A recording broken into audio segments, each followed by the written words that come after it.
At 3:42 p.m. Greenwich Mean Time, it happened. The world descended into a sudden, complete darkness. Chaos ensued. In our little office on the 10th floor, we huddled together in that ominous, pitch black, awaiting the light.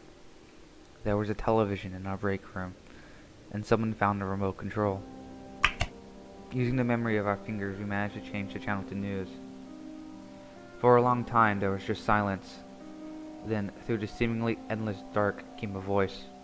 A newsreader, bravely finding her desk and attempting to reassure her viewers, spoke to us in a soft, trembling voice. They had no idea what was happening, but people needed to remain calm and keep together amid reports people were disappearing in the dark, wandering from their friends and family, and becoming lost or finding danger.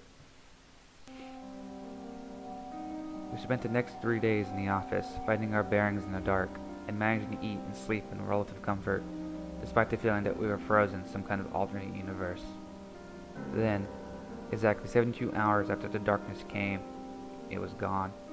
Our eyes burned from the sudden light, but we soon adjusted and agreed that we should, as a group, head downstairs and outside.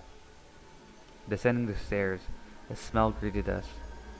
Retching, I knew immediately what it was. I reluctantly turned the corner into the last turn of the stairwell, thinking perhaps someone had fallen down the stairwell and died from their injuries. I was wrong. I think she had been a woman, though I can't be sure. She had been filleted and gutted, though I don't know in which order. Every inch of her skin was missing, though her eyes and teeth remained, turning her corpse into a grinning, staring monster. I wasn't the only one who threw up. Needing to escape the sight, we burst through the main doors into the foyer and froze. Skinless bodies were strewn across the small foyer, almost 15 of them. By our reckoning, from the brief look we had at them, we didn't intend to stay for long, but we found the foyer doors were locked and we couldn't break the glass. Someone, I don't remember who, had the idea of heading to the security room and seeing if we could radio for help.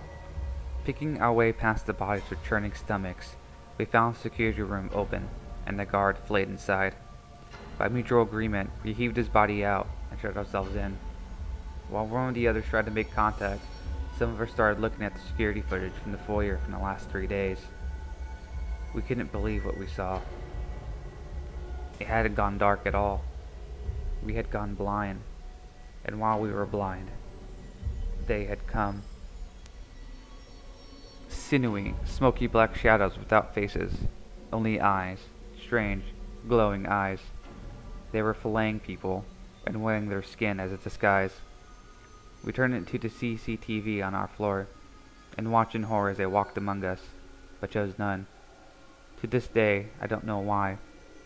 At one point, they were gathered together and watching us, but soon after, they departed and caused havoc in the office and the floor above instead. We were soon rescued, but in the following weeks, the world descended into lunacy. Everyone knew about the filleting, about the imposters, but no one knew who was real and who wasn't until it was too late. Without trust, humans could not survive side by side. I remained with 2 of my colleagues. Those I knew were not changed.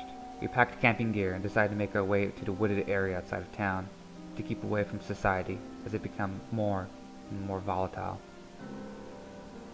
We had it all worked out. We had high hopes of recovery of humanity. Then we woke up one morning, and we were blind again.